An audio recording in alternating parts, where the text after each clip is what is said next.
बाजी प्रभु देशपांडे एक नामी वीर थे। मराठा के इतिहास में उनका महत्वपूर्ण स्थान है। इनका जन्म मराठी कार्यरत परिवार में हुआ था।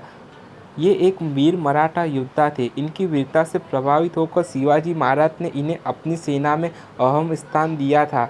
इन्होंने मुगल सेना के युद्ध करते वक्त अपनी वीरता का परिचय देते हुए मुगल सेना के 100 से भी अधिक खूंखार सैनिकों के अकेले युद्ध किया तथा सभी को मौत के घाट चुला दिया था तथा जीत हासिल की। इनकी वीरता और कौशल का अंदाजा सिर्फ इस बात से लगाया जा सकता है कि कोई भी अकेला सैनिक इनसे युद्ध करने का साहस नहीं कर सकता था।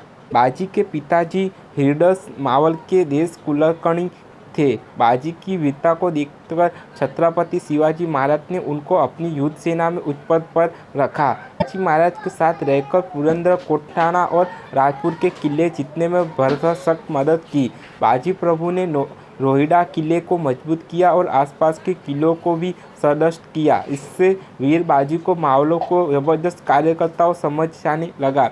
इस प्रांत में उनका प्रभुत्व हो गया और लोग उसका सम्मान करने लगे।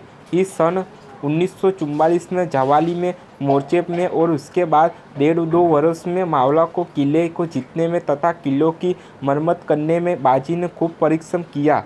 सन 1949 के नवंबर की 10 तारीख को अफजल खां की मृत्यु होने के बाद पर नामक वन में आदिलशाही छावनी का नशा भी बाजी ने बड़े कौशल से किया। स्वराज्य का विस्तार करने में शिवाजी महाराज की सहायता की। सन मुगल आदिल शाह और सदीकी इत्यादि ने शिवाजी महाराज को चारों तरफ से घेरने का प्रयत्न किया।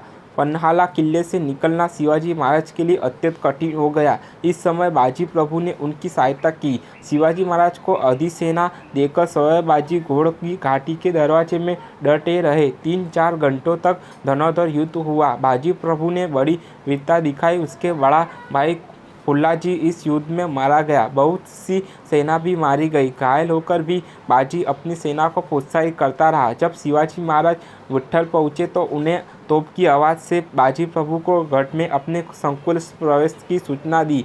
तोप की आवाज़ सुनकर स्वामी के कर्तव्यों को पूरा करने का साथ 13 जुलाई 1960 को इस महान वीर ने मृत्यु की गोद में सदा के लिए शरण ले ली।